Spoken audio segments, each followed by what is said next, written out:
ओम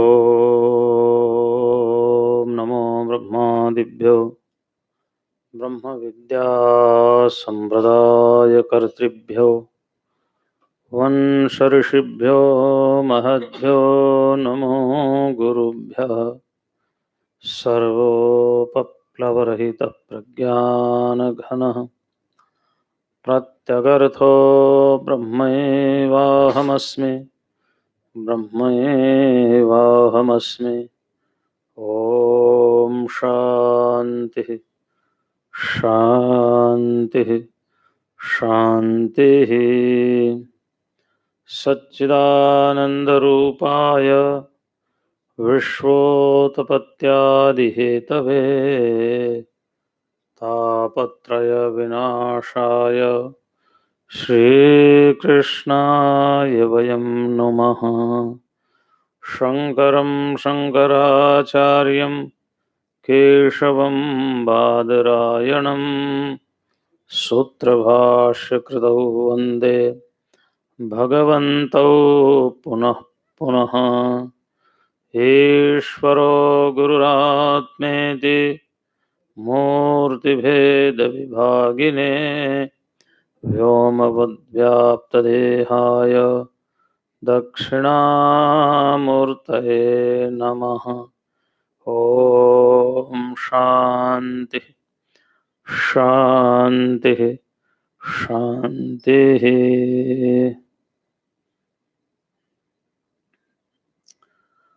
कल हम विचार कर रहे थे आश्चर्यवत् पश्यति कश्चिदेनम् आश्चर्यवत् वदति तथैव चान्यः आश्चर्यवत् चैनमन्यः शृणोति श्रुत्वाप्येनं वेद न चैव कश्चित्। बहुत सुंदर ये भगवान की दिव्य वाणी।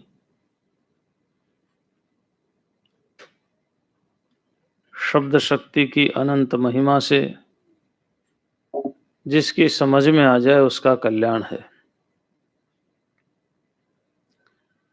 शिव महिमन स्तोत्र में बड़ा प्यारा लिखा है, अतीतः पंथानम तव च महिमा वांग मनसयो रतद्व्यावृत्यायं चकितमविधत्ते श्रुतिरपि सकस्य स्तोतव्यः कतिविध गुणः कस्य विषयः पदे त्वर्वाचीने पतति मनः कस्य न वचः। वहां पर लिखा श्रुतिरपि चकितम अभिधत्ते। आपके गुणों को गान करने के लिए हे शिव श्रुति भी चकित है। जब श्रुति भी चकित है, श्रुति को ही आश्चर्य है, तो फिर हम सब की तो बात ही क्या है।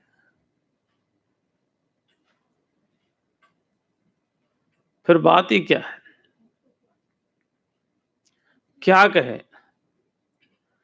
विधि निषेधात्मक रूप से ब्रह्म का वर्णन किया, फिर भी कहा नहीं।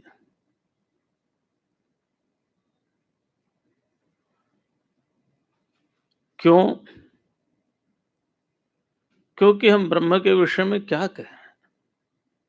सबसे बड़ा आश्चर्य वही है। अपाणिपादो जवनो गृहीत्वा पश्यत्य चक्षुष शृणोत्य कर्णः सवेत्ति वेद्यम न च तस्यास्ति वेद्या वेत्ता तमाहुरग्रम पुरुषम महंतम। कहते अपाणिपाद, पाणी माने हाथ, पाद माने पैर। ना उसको हाथ है ना पैर है, लेकिन जवनो गृहीत्वा सबसे तेज चलता है और सबको पकड़ करके रखा हुआ है ना आश्चर्य। हाथ है नहीं लेकिन पकड़ा हुआ सबको, पैर है नहीं, गति सबसे ज्यादा उसी में ही है। तदे जति तन्नई जति, दौड़ रहा है वो, गति कर रहा है। अनेज देकम मनसो जवीयो नैनत देवा आपमन पूर्वमर्षत तद्धाव तो अन्यानत्तेति तिष्ठत तस्मिन् नपो मातरिश्वा दधाति। अनेज देकम, उसमें कोई कंपन नहीं है, कोई गति नहीं है, कोई वाइब्रेशन नहीं है, स्थिर है। इसलिए उसका एक विशेषण दिया स्थाणु। स्थाणु माने न कहीं आना है न कहीं, स्थाणु होते हुए भी हम क्या कहते हैं, जवनो गृहीता, सबसे तेज दौड़ रहा है वो। मनसह जवीय, मन से भी तीव्र उसकी गति है। तो बड़ा आश्चर्य है। जो स्वयं आश्चर्य है उसको कोई देखेगा भी तो आश्चर्य से ही तो देखेगा, देखेगा कैसे? ब्रह्म अपने आप में एक बहुत बड़ा आश्चर्य है, आत्मा अपने आप में एक बहुत बड़ा आश्चर्य है, बड़ा विलक्षण तत्व है ये। हाँ, कोई आचार्य वरदान प्राप्त दे दे जैसे नचिकेता को दिया तो फिर समझ में आ सकता है, लेकिन उसके लिए नचिकेता जैसा बनना पड़ता है। नचिकेता ने तो स्पष्ट कह दिया कि आप जैसे देवता को प्राप्त करके कौन ऐसा विषय भोगी लोलुप पुरुष होगा जो अनित्य पदार्थों की कामना करेगा। इतना त्याग, इतना वैराग्य जिसके अंदर हो, वही इस आश्चर्य पुरुष को आश्चर्य से देख सकता है। और देखना भी क्या है, देखिए ये भी एक ईश्वर की कृपा है कि वो कोई रूप रस गंध नहीं है। वेदों में कहा है परमात्मा क्या है, अश्नाविरम शुद्धम अपाप विद्धम, न उसको शरीर है, न नस है, न नाड़ी है, न अस्थि है, न मज्जा, कुछ नहीं है, कुछ नहीं है। तो क्या है वो? बोले अदृश्यम, उसको देखा नहीं जा सकता। अग्राह्यम, उसको ग्रहण नहीं किया जा सकता। अचिंत्यम, बोले उसका चिंतन भी नहीं किया जा सकता। है ना आश्चर्य? तो भाई कुछ उसका लक्षण तो होगा। तो श्रुति में कहा अलक्षणम, उसका तो कोई लक्षण भी नहीं है। न उसको देख सकते हैं, न उसको पकड़ सकते हैं, न उसके बारे में सोच सकते हैं, न उसका कोई लक्षण है। ये तो श्रुति वाक्य है। तो इससे बड़ा और आश्चर्य क्या होगा? बड़ा विलक्षण है तत्व। अग्राह्यम, अच्छा थोड़ा बहुत चलो, ये सारे तो नहीं होंगे, कहीं तो संबंध होगा, कोई लिपा पोती कुछ तो होगा। का नहीं प्रपंचोपशमम, कहीं कोई अगर आप ब्रह्म के विषय में विचार करें तो विचार हम किस दृष्टि से करें? ज्ञेयम यत् तत् प्रवक्ष्यामि यद् ज्ञात्वामृतमश्नुते। भगवान कृष्ण कह रहे हैं कि अब मैं तुम्हें वो बताऊंगा जो जानने योग्य ज्ञेय है। तो बोले वो ज्ञेय से मिलेगा क्या? बोले अमृत की प्राप्ति मिलेगी। अच्छा तो बताओ वो क्या है? बोले न सत तन्ना सदुच्यते। है ना विलक्षण? क्या बताया? ना तो बोले वो सत है ना असत है, ये हो गया बताया। भाई कुछ तो बताओ, सत ही बता दो उसको या असत ही बता दो। लेकिन एक और आश्चर्य पैदा कर दिया ना भगवान ने। बड़े उससे कहा था कि मैं तुम्हें ज्ञेय के बारे में बताता हूं अर्जुन को, और उससे तुम्हें अमृत की प्राप्ति हो जाएगी, कोई चिंता की बात नहीं। अर्जुन ने कहा कोई बहुत बढ़िया सी बात बताएंगे, बताओ। तो बोला न सत तन्ना सद, न तो सत है न वो असत है। ये तो और भी आश्चर्य डाल दिया।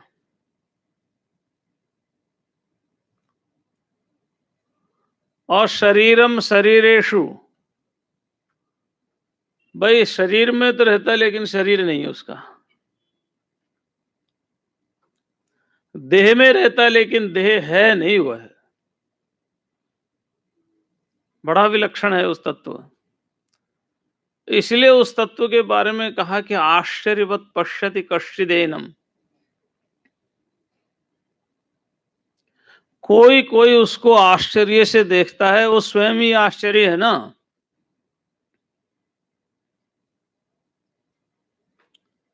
स्वयं में एक बहुत बड़ा आश्चर्य है। आश्चर्य वद वदति तथैव चान्य है, बोले उसके बारे में क्या बोले हम, क्या बोले, कुछ बोल नहीं सकते। यतो वाचो निवर्तन्ते अप्राप्य मनसा सह, वाणी तो वहां पहुंची नहीं, वापस ही लौट आई, कहने लगी हमें नहीं मालूम ये कौन है। मन ने सोचा मैं अपनी गति दौड़ाता हूं, तो वाणी ने कहा तू भी आ जा मेरे साथ ही, तेरी भी गति वहां तक। अब बोले क्या, न तत्र वाग गच्छति, वाणी वहां जा नहीं सकती, बोलना पड़ेगा वाणी से, और वाणी वहां तक जाती नहीं है तो बोले क्या। इसलिए कहा वदति। अच्छा, परमात्मा क्या है, परमात्मा ने इतनी बड़ी वाणी प्रकट कर दी, बिना जिह्वा की। पश्य देवस्य काव्यम न ममार न जीर्यते, ये जो काव्य पैदा प्रकट कर दिया, काव्य, ये जो ज्ञान राशि हमें प्रदान की, ये जो वेद भगवान ने हमें दिए हैं, ये परमात्मा की ही तो वाणी है। वो बोलते हैं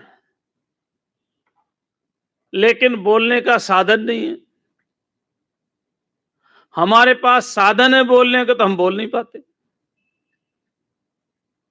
कितना आश्चर्य है, वो बोलते हैं, उनके पास बोलने का साधन नहीं है। हम बोलना चाहते हैं, हमारे पास साधन है लेकिन हम बोल नहीं पाते। और उन्होंने इतना बोला, इतना बोला, इतना बोला कि उनके एक एक मंत्र से एक एक जीवन, लाख लाख जीवन का उद्धार हो सकता है।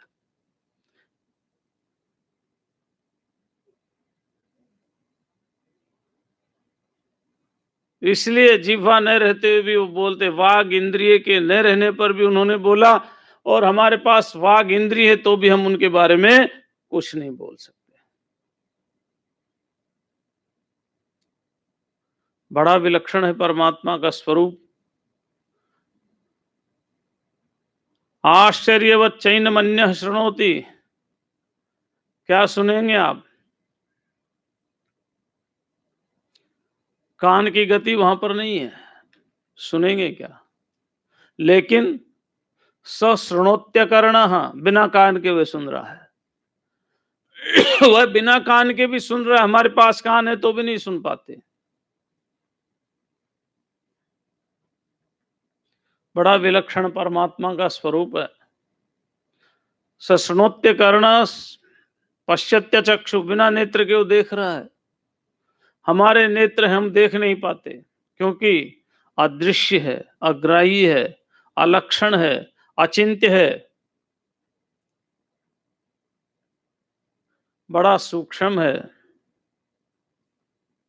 श्रुत्वा पेनम वेद नैव न चैव कश्चित्, वेद में एक मंत्र है, यदा पश्यते रुक्मवर्णम कर्तारमीशम ब्रह्मयोनिम तदा विद्वान पुण्य पापे विधूय निरंजन साम्य मुपैति नित्यम।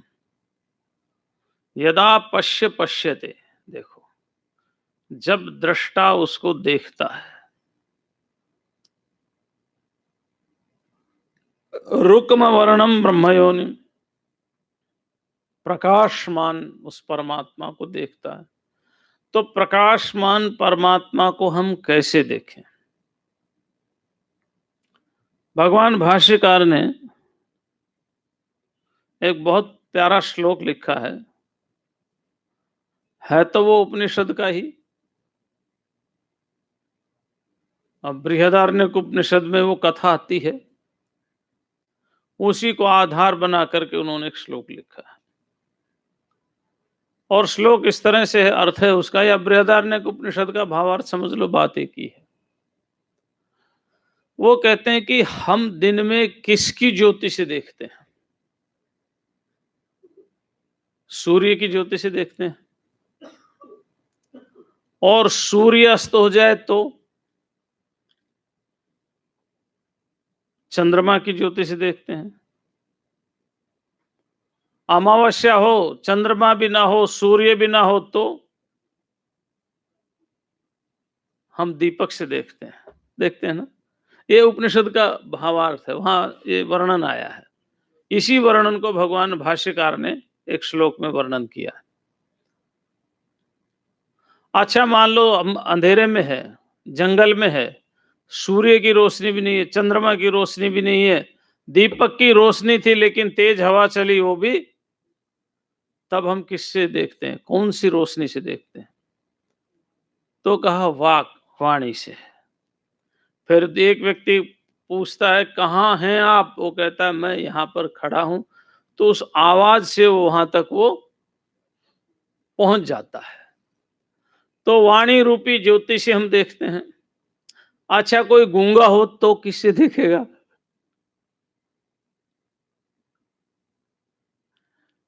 कहने का अर्थ है उपनिषद ऋषि का कि यह आत्मा स्वयं ही ज्योति है, स्वयं ही प्रकाशमान है। इस स्वयं प्रकाशमान परमात्मा को, इस स्वयं प्रकाशमान आत्मा को दृष्टा कैसे देखेगा? लेकिन लिखा है यदा पश्यते रुक्म वर्णम ब्रह्म योनिम कर्तारमीशम, जब वह इसको देखता है तो तदा फिर क्या होता है? पुण्य पापे विधूय, पुण्य और पाप दोनों को समाप्त कर देता है। निरंजनम साम्य मुपैति नित्यम, और फिर खुद कैसा हो जाता है? निरंजन हो जाता है। निरंजन, निरंजन समझते हैं ना? निरंजन का अर्थ है ना उसमें राग है और ना उसमें और ना मोह है। हाँ? ना राग है, ना द्वेष है, ना मोह है, ना हम किसी के, ना कोई हमारा है। समझ गए ना? ना हम किसी के, न कोई हमारा। तो ऐसी अवस्था आती है। लेकिन ये सारा का सारा खेल है आश्चर्यजनक ही, बड़ा मुश्किल से समझ में आता है, बड़ा कठिन है। इसलिए कहा श्रुत्वाप्येनम वेद न चैव कश्चित्, कोई इसको सुन करके भी नहीं जान सकता। जाने कैसे? क्योंकि सूक्ष्म है। हमारी वासनाएं, हमारे प्रतिबंध, हमारे कर्मों के संस्कार सामने आकर के उपस्थित हो जाते हैं। जब सामने आके उपस्थित हो जाते हैं तो सुना हुआ तो बहुत है। अरे हमारी आपकी बात तो छोड़ो, विरोचन ने तो साक्षात प्रजापति से ही तो सुना था। क्या हुआ? लौट आया, क्योंकि प्रतिबंध सामने आ गए, पूर्व जन्म के संस्कार सामने आ गए, सुन करके भी नहीं सुना। इसी आत्म तत्व का उपसंहार करते हुए अगला श्लोक है। इसके बाद, ये श्लोक के बाद थोड़ा कर्म की बात होगी, क्योंकि आत्मा है, आत्मा है, आत्मा है, आत्मा है, आत्मा है कहते कहते कहते कहते आत्मा तो है, लेकिन उस आत्मा का अधिगम यानी प्राप्ति, उसका ज्ञान बिना अंतःकरण की शुद्धि के होता नहीं है।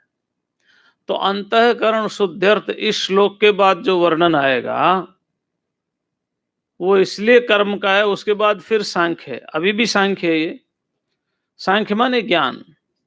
सम्यक ख्यायते ज्ञायते अनेनिति सांख्यम।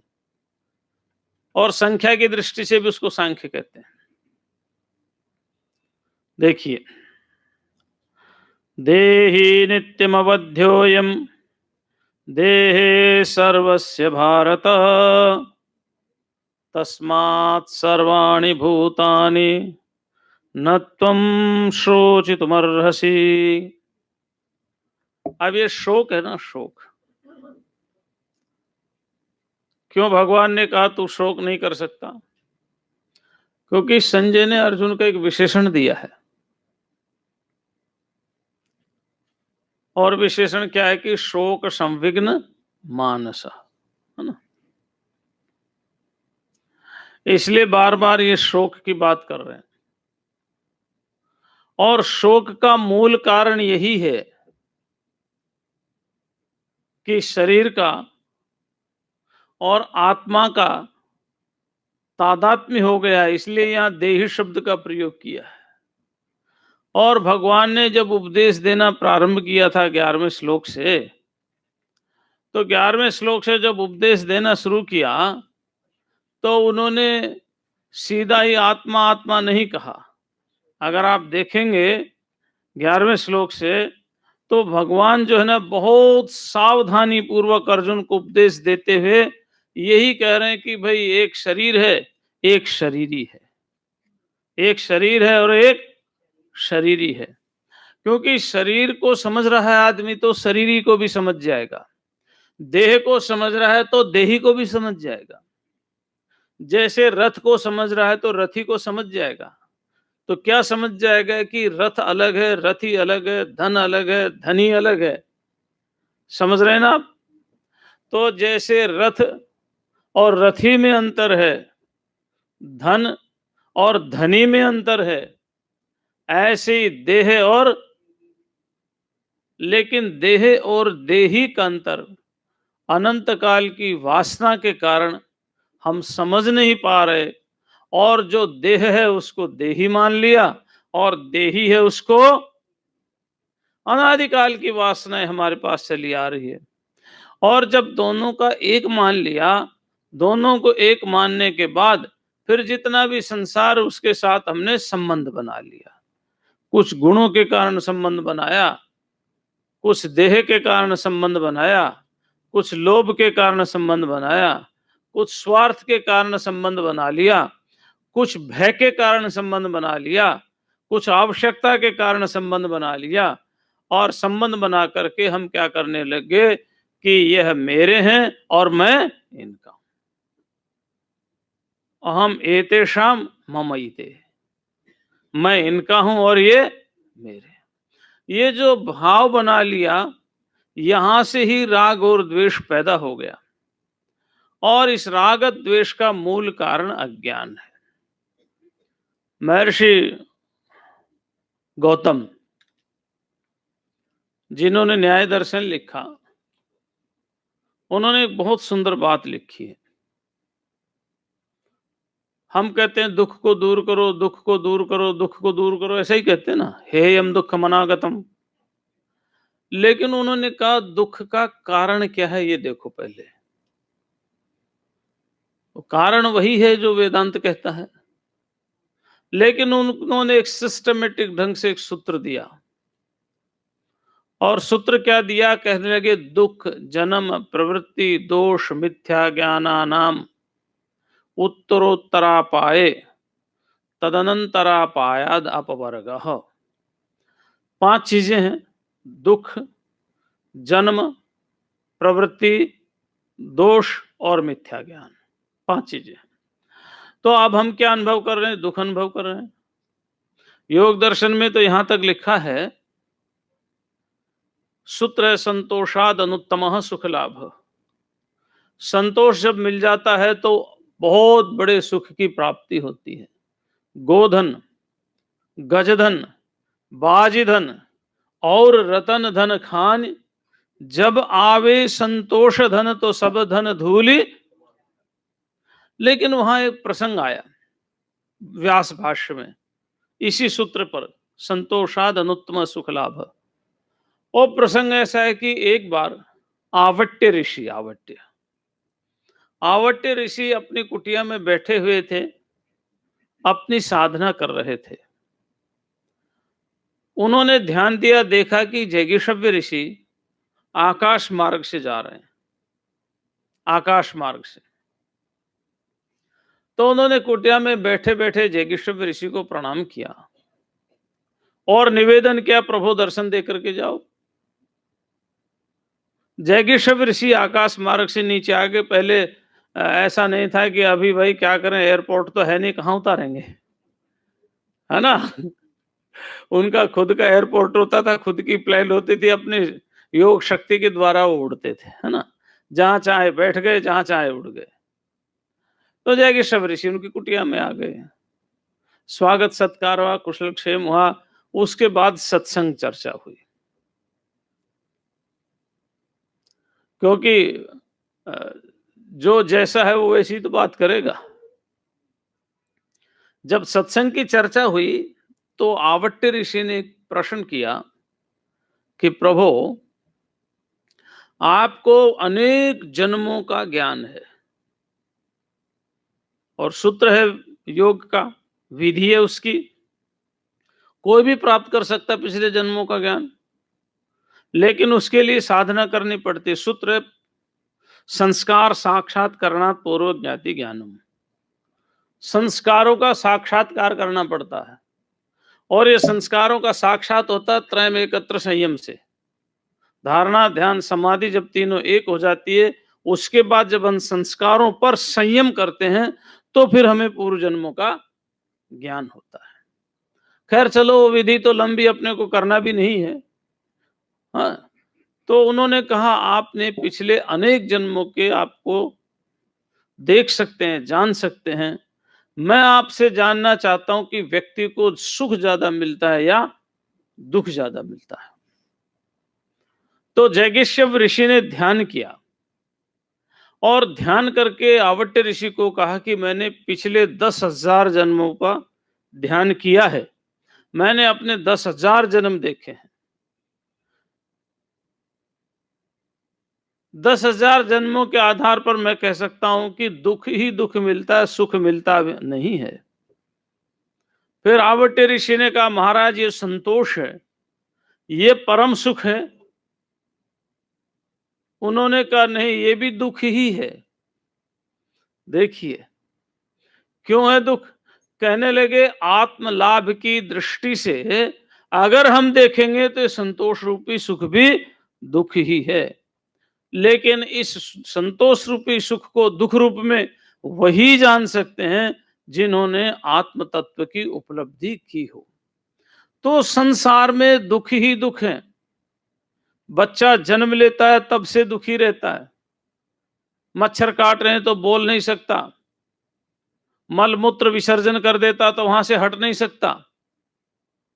कितना दुख, स्कूल में भेजने का दुख, ड्रेस पहनाने का दुख, और तब से वो दुख सहन करता है। उन दुखों में बीच बीच में कहीं उसको सुख की झलक दिखाई देती है।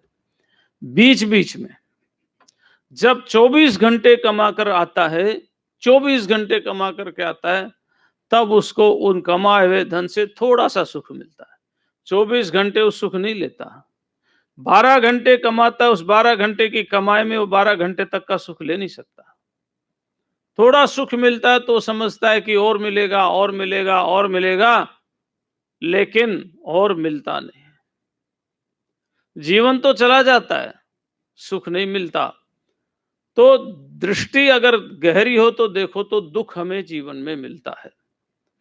तो ये दुख का कारण क्या है?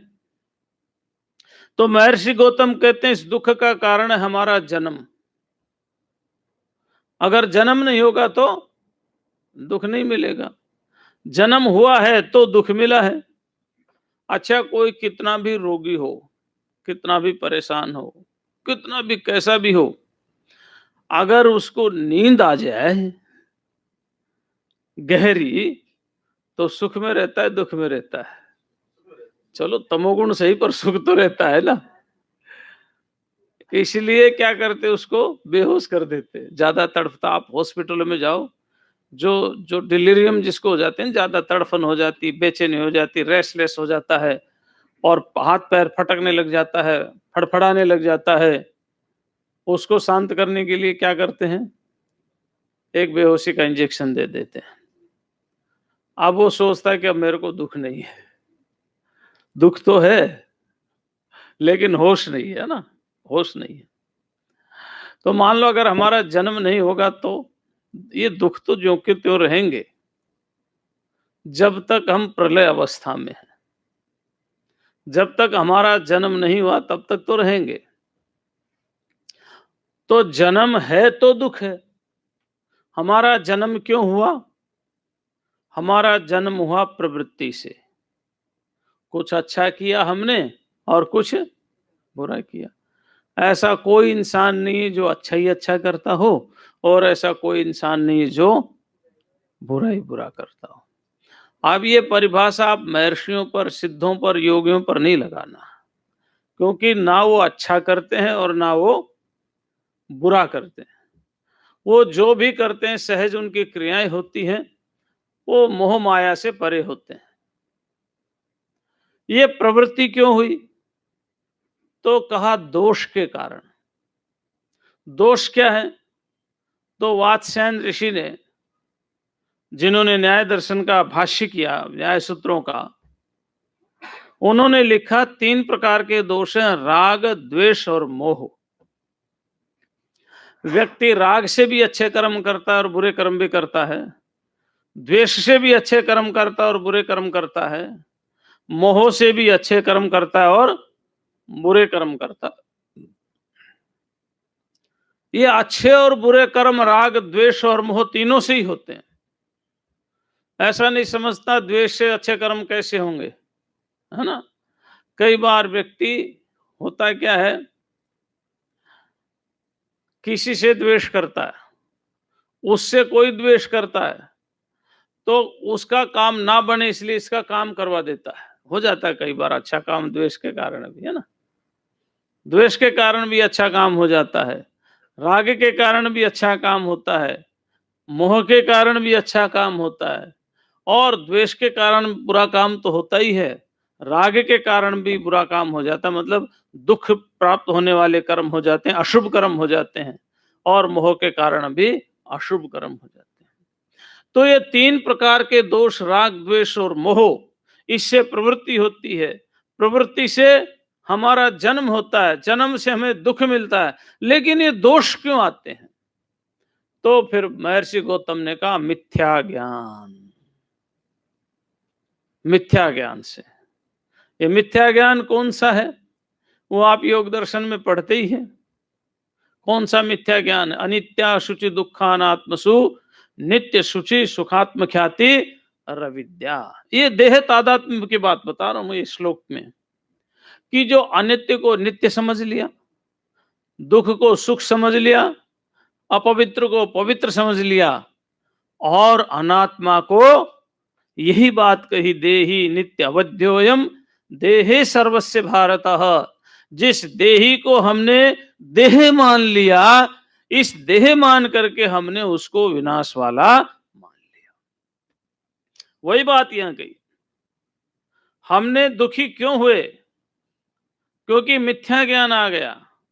मिथ्या ज्ञान क्या आया? अनात्म तत्व को हमने आत्म तत्व मान लिया। तो ये जो आत्मा अनात्मा तादात्म्य आया हमारे अंदर, ये देह और आत्मा का तादात्म्य हमारे अंदर आया, इसके कारण अर्जुन रो रहा है। क्या विशेषण दिया भगवान ने अर्जुन का? अश्रुपूर्ण कुलेक्षणम। अश्रुपूर्ण कुलेक्षणम है। तम तथा कृपया विष्टम अश्रुपूर्ण विषदंतम इदम वाक्यम उवाच मधुसूदन। अश्रुपूर्ण कुलेक्षणम यानी अश्रुपूर्ण आकुल, ईक्षण माने नेत्र, नेत्रों में आंखू है, आंसू है, व्याकुल है वो। तो सोचो, जो अर्जुन अभी तक किसी युद्ध में पराजय प्राप्त नहीं किया, उसका एक नाम विजय इसीलिए था। तो क्या ये आज युद्ध से परांगमुख होना चाह रहा है? नहीं। भय के कारण नहीं, डर के कारण नहीं, तो किसके कारण होना चाह रहा है? एक ही सूत्र, अहम एतेषाम मम एते, मैं इनका हूं और ये। तो ये क्यों हुआ? क्योंकि देह के साथ देही का तादात्म्य हो गया। जब देह के साथ देही का तादात्म्य हो गया, तो इस देह को नित्य मरने और जन्ने वाला मारने लग गए। तो सामने खड़े हुए मेरे भाई, बंधु, मित्र, पुत्र, दादा, परदादा, पुत्रान, पितृन, पितृन, पुत्रांस तथा श्वशुरान, ये जितने भी हैं दिखाई दे रहे हैं, मेरे सारे संबंधी, ये मर जाएंगे। तो फिर मैं इस राज्य का लेकर के क्या करूंगा? क्या करूंगा मैं? जिनके लिए येषाम अर्थे कांक्षितम न, जिनके लिए हमने सुख और राज्य की कांक्षा की, जिसके लिए हम सुख और राज्य चाहते हैं, वही यदि नहीं रहेंगे तो मैं राज्य का लेकर के क्या करूंगा और सुखों का लेकर के भी। ये जो भाव अर्जुन के मन में आया, उसी भाव को दूर करने के लिए भगवान ने अशोचानन शोचस्तम प्रज्ञावादाश भाष से गतासून गताशुष्य नानुशोचंती, अरे जो प्राण जिसके निकल गए अथवा जिसके प्राण नहीं निकले, दोनों ही चिंतनीय नहीं है। जो गया वो गया और जो है वो है। आपने भागवत कथा सुनी होगी, सुनी है ना? तो भागवत कथा में हिरण्यकश्यपु हिरण्यकश्यपु अपनी माता को समझा रहा है। क्या समझा रहा है? वो समझा रहा है कि तुम किसके लिए रो रही हो। एक सुधर्मा नाम का एक उदाहरण देकर के उन्होंने समझाया है कि उसके परिवार वाले रो रहे थे। तो परिवार वाले रो रहे थे तो यमराज ने सोचा कि ये तो सारे मर जाएंगे, चलो मैं समझाता हूं। एक ब्राह्मण का वेश, बटुक का वेश, ब्रह्मचारी का वेश धारण करके वो आ गए। ये हिरण्यकश्यपु समझा रहा है और आकर के परिवार वालों को कहने लगे, तुम किसके लिए रो रहे हो? अगर इसी के लिए रो रहे तो यहीं रहे, ये तो पड़ा ही है यहाँ, ये तो ये रहे, फिर रोना किसके लिए है? तो उनको समझाया। तो अगर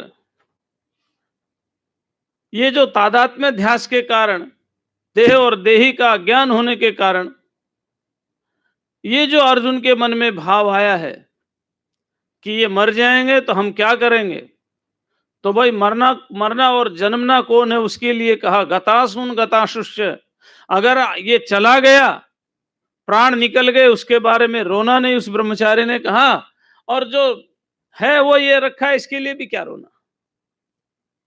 अगर शरीर के लिए रखा है वो तो ये है ही रखा ही है, इसके लिए रोना क्या? अगर आत्मा के लिए रोते तो तुम्हारा रोना व्यर्थ है। मैंने कल कहा था ना, राम सुखदास जी महाराज ने कहा भाई अपना मन ऐसा बना लो जैसे रस्सी मिली नहीं थी उस समय था।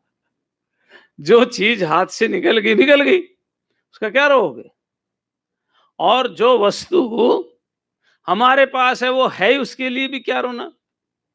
तो गतासुन, आसु प्राण, जिनके प्राण निकल गए उनके लिए क्या विलाप करना, और जिनके प्राण नहीं निकले उनके लिए भी। यहां से उन्होंने आत्म तत्व का उपदेश देना प्रारंभ किया, देह आत्म तादात्म्य को ध्वंस करना प्रारंभ किया यहां से। और ये श्लोक में उसके देह और देही की स्वरूप को समझाने के लिए उसका उपसंहार कर रहे हैं।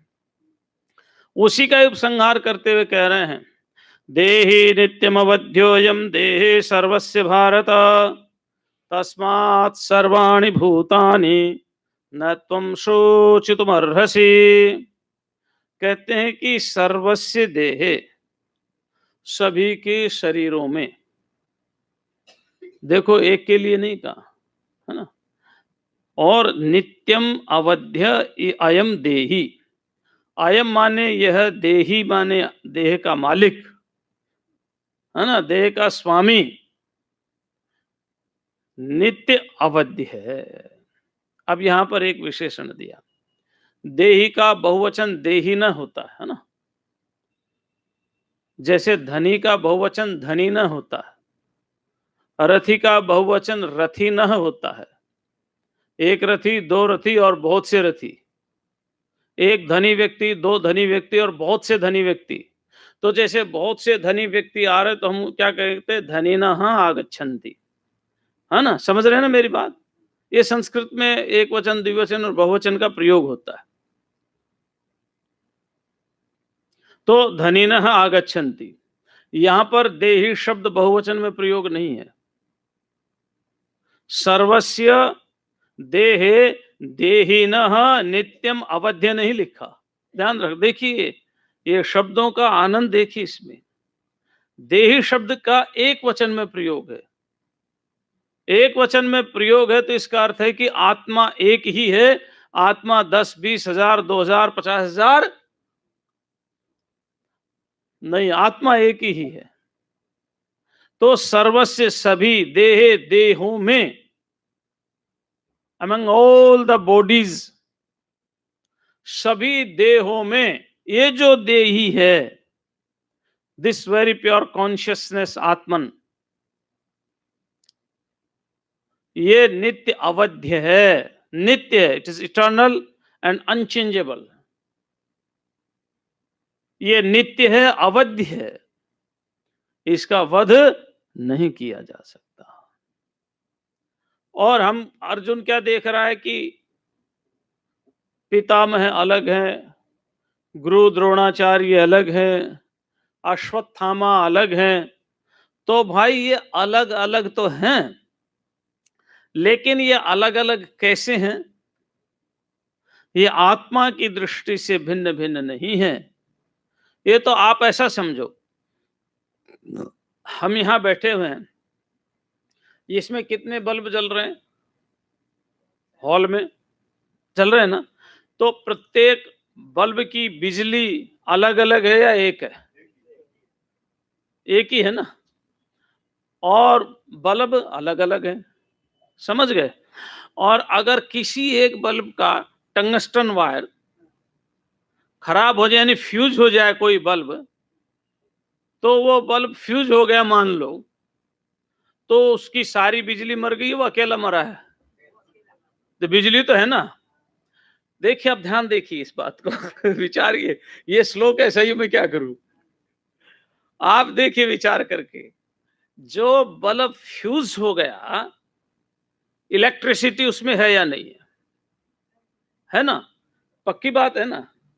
खाली बल्ब ही फ्यूज हुआ है, अर्थात उस वो बल्ब में जो बिजली ग्रहण करने का जो वायर था वो खराब हो गया।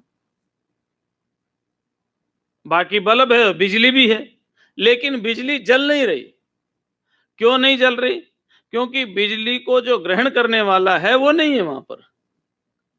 समझ गए मेरी बात? ऐसे ही मान लो हमारा ये जो देह है, ये है बल्ब मान लो, और हमारा जो अंतःकरण है वो है टंगस्टन वायर, और आत्मा तो व्यापक है। अब उस आत्मा का बिंब का हमारे अंतःकरण में प्रतिबिंब पड़ रहा है, समझ रहे ना? उस आत्मा का, उस बिंब का हमारे अंतःकरण में प्रतिबिंब पड़ रहा है। तो हमारा शरीर भिन्न भिन्न है, हमारा अंतःकरण भी भिन्न भिन्न है, इसलिए प्रत्येक अंतःकरण में बिंब का प्रतिबिंब भी अलग अलग है। तो किसी एक बिंब, एक वो समझो अंतःकरण के नष्ट होने पर जो एक प्रतिबिंब नहीं दिखाई दे रहा, क्या उससे बिंब समाप्त हो जाएगा? तो क्या बिंब वहां पर नहीं है? तो आत्मा जैसे ये बिजली का है, बिजली एक है लेकिन हजारों बल्बों में गई हुई है। इन हजारों बल्बों में से कोई एक बल्ब फ्यूज हो जाता है, बिजली वहां पर है, वहां पर रहते हुए भी बिजली की अभिव्यक्ति नहीं हो रही, क्योंकि बिजली के अभिव्यक्त होने का जो वायर है वो खराब हो गया है। ऐसे ही जो व्यक्ति मर गया ना, मर गया, ध्यान रखना, आत्मा उसमें भी है, लेकिन आत्मा की अभिव्यक्ति का जो साधन अंतःकरण है वो उसके अंदर से निकल करके चला गया है। इसलिए हम ये समझ लेते हैं कि इसकी आत्मा मर गई। ये जो भ्रांति है, ये भ्रांति उसी इस भ्रांति के लिए कहा है सर्वस्य देह, सभी के शरीरों में ये देही तो एक ही है, आत्मा तो एक ही है, लेकिन ये आत्मा नित्य अवध्य है, इसको नहीं मारा जा सकता, इसको नहीं मारा जा सकते, तो अवध्य है। अच्छा अब बताओ, अर्जुन का जो मोह यही तो है ना, ये मेरे हैं, सारे मर जाएंगे। तो अब यहां उपसंहार, इससे पहले बहुत कुछ बताया जा चुका है, पिछले साल हम बता करके गए थे। अब यहां उपसंहार में यह है, अब बताओ मरेगा कौन? अगर ये मान लो सारे बल्ब फ्यूज हो जाएं, भगवान ना करे, क्योंकि अभी उसके बाद स्वाध्याय भी करना है, पर कल्पना कर लो सारे बल्ब फ्यूज हो जाएं तो बिजली खत्म हो जाएगी, है ना? बिजली तो रहेगी ना। तो भगवान ये कहना चाहते हैं, अरे इनके सारे शरीर खत्म हो जाएंगे तो भी आत्मा एक है, वो नित्य है। और फिर एक और बात है महत्वपूर्ण, देखिए ये बात है, महत्वपूर्ण बल्ब है या बिजली है? विद्युत महत्वपूर्ण है या बल्ब महत्वपूर्ण है? क्यों? क्योंकि बल्ब तो फिर लगा दोगे, ठीक है ना, फिर लग जाएगा। ऐसे ही ये जो टंगस्टन वायर है फिर काम आ जाएगा, कहीं और काम आ जाएगा। ऐसे ही जो हमारा अंतःकरण है ना, फिर कोई दूसरा शरीर बना लेगा। एक एक यहाँ बहुत प्यारा एक उदाहरण है कि एक राजा था, गुणनिधि उसका नाम था। और गुणनिधि राजा शिकार खेलने के लिए गया, जंगल में भटक गया। जब वह जंगल में भटका तो भूखा प्यासा ढूंढ रहा था कि कोई यहाँ कुछ मिल जाए, तो एक झोंपड़ी उसे दिखाई दी। झोंपड़ी दिखाई दी तो उसने सोचा कि यहाँ जाता हूँ। गया तो वहां एक भोजन की थाली सजी हुई रखी थी। उसने कुछ नहीं देखा, भोजन खाना शुरू कर दिया, क्योंकि भूख लग रही थी। भूखा कब प्रतीक्षा करता है किसी की? इतनी देर में एक तपस्वी वहां पर आ गया। तपस्वी ने कहा, रे तू बिना पूछे अंदर आ गया और भोजन खाने लग गए, तो मैंने भगवान के लिए बना करके रखी, तो कुत्ते की तरह से खाने लग गया, जा तो कुत्ता हो जा। राजा ने क्षमा प्रार्थना की कि मैं ऐसे ऐसे में भटक गया था। तपस्वी ने सोचा गलती मेरे से भी हो गई, मुझे भी किसी की परिस्थिति के बारे में सोचना चाहिए था। उन्होंने कहा ठीक है, ना तेरा दोष है ना मेरा दोष है, कुछ पूर्व जन्म के प्रारब्ध, मेरे पाप कर्म आए, मैंने श्राप दे दिया, कुछ आपके पाप कर्म थे, आप कुत्ता बन गए। लेकिन जाओ, मैं तुम्हें ये वरदान देता हूं कि पवित्र तीर्थ स्थान में जब भी तुम स्नान करोगे तो तुम फिर से राजा बन जाओगे। अब वो कुत्ता भटकता भटकता एक मदारी के पास चला गया। मदारी ने देखा कुत्ता बहुत बढ़िया है, बड़ा काम आएगा, सुंदर कुत्ता, ऐसा कुत्ता देखा नहीं। वो कुत्ता लेकर के चला गया और एक, जैसे अपना राजस्थान में कपिल तीर्थ है ना, कोलायत जिसको बोलते हैं, गए आप कभी? भगवान कपिल का निवास स्थान है। पुष्कर तो गए होंगे, कोई बात नहीं, कोई भी चीज समझना ही तो अपने को। या नारायण सरोवर, तो एक सरोवर था पुष्कर जैसा, नारायण सरोवर जैसा, जैसे यहाँ कच्छ में है, भुज में है। वहां पर वो तमाशा देखने के लिए गए थे, तमाशा दिखा रहा था, लोग इकट्ठे थे। इतनी देर में वो कुत्ता उस तालाब में प्रवेश कर गया। बाहर निकला तो राजा बन करके निकला। अब लोग आश्चर्य कर रहे हैं कि देखो इस जादूगर का क्या खेल है, कुत्ते का राजा बना दिया। तो अब ये कथा है, कथा का भाव क्या है कि ये गुण निधि और कुछ नहीं है, सत्वगुण, रजोगुण और तमोगुण को धारण करने वाले हम ही हैं, और हम ही अपने कर्मों से अनेक योनियों को प्राप्त होते हैं। और अनेक योनियों में भटकते भटकते भटकते भटकते जब मनुष्य योनि हमें प्राप्त होती है और उस मनुष्य योनि में कोई सदगुरु की प्राप्ति हो जाती है, तो फिर उस योनियों से हमारा छुटकारा हो जाता है। तो ये जो रूप बदलते हैं, आज जो दुर्योधन आपके सामने खड़े दिखाई दे रहे हैं, ये राजा सब खड़े दिखाई दे रहे हैं, ये आज इस रूप में, कल किसी और रूप में थे, फिर किसी और रूप में हो जाएंगे।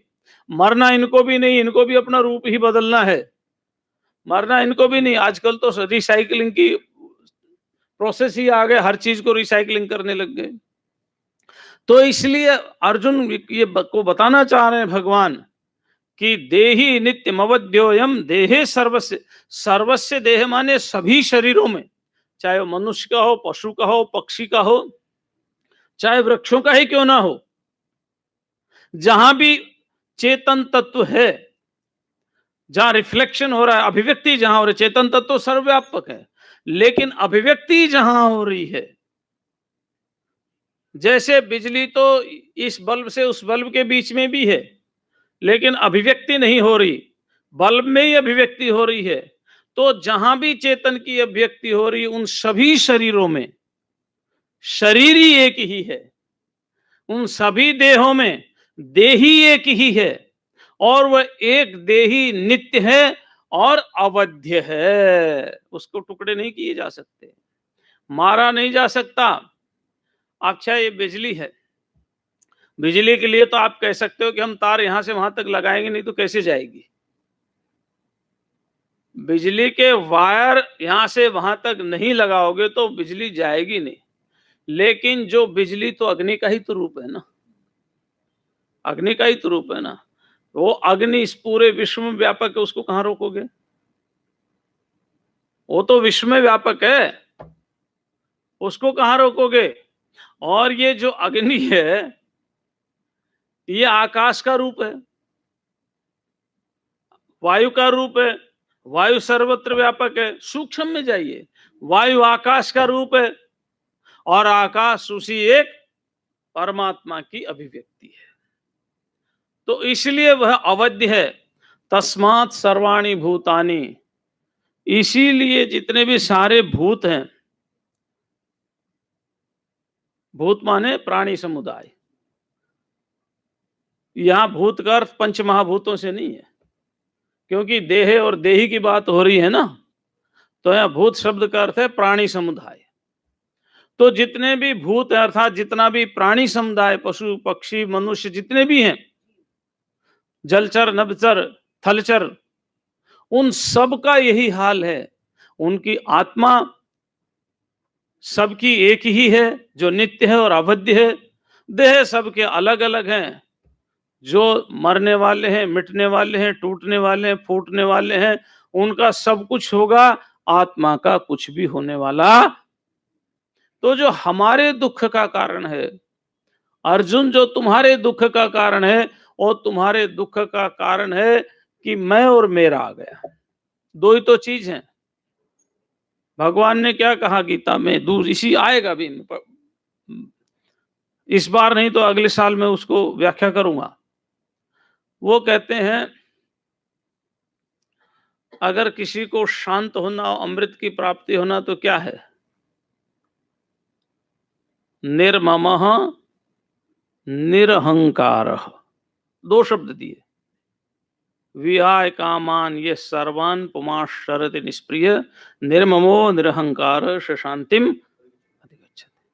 दो ही शब्द हैं, निर्मम निरहंकार। मम माने ये मेरे हैं, और अहंकार का मतलब जो मैं शरीर को मैं करके माना हुआ हूं कि ये मैं हूं, ये मैं, ये मेरे, या मैं इनका और ये,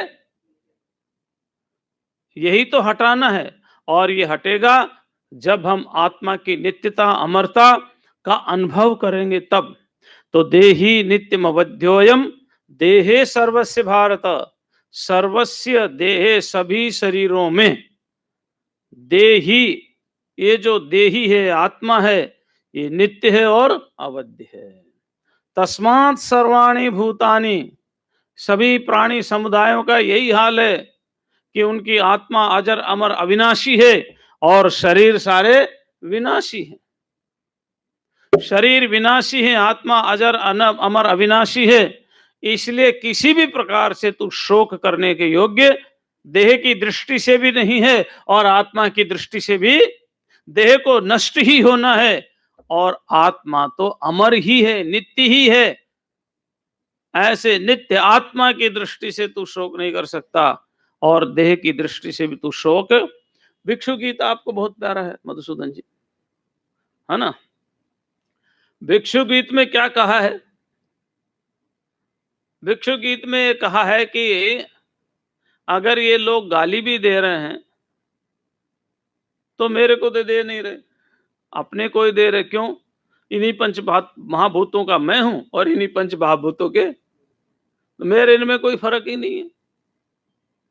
अगर आत्मा को गाली दे रहे हैं तो भी मेरे को नहीं दे रहे। क्यों? वही आत्मा मैं हूं और वही आत्मा, ये किसी भी दृष्टि से मुझे गाली नहीं दे रहे, ये किसी भी दृष्टि से मेरा अपमान नहीं कर रहे, ये किसी भी दृष्टि से मुझे नहीं मार रहे। जो ये है वही पंचभूतों की दृष्टि से देखो तो ये भी पंचभूतात्मक है, मैं भी पंचभूतात्मक हूं। आत्मा की दृष्टि से देखो तो वही आत्मा ये है और वही आत्मा। तो अर्जुन को भगवान कह रहे हैं देह दृष्टि से भी शोक करने योग्य नहीं है और आत्म दृष्टि से भी शोक करने योग्य नहीं है। देहि नित्यमवध्योयम देहे सर्वस्य भारत तस्मात् सर्वाणि भूतानि न त्वं शोचितुमर्हसि। और अब आगे थोड़ा सा प्रकरण कल करेंगे, आज इतना ही। ओम शांति शांति शांति।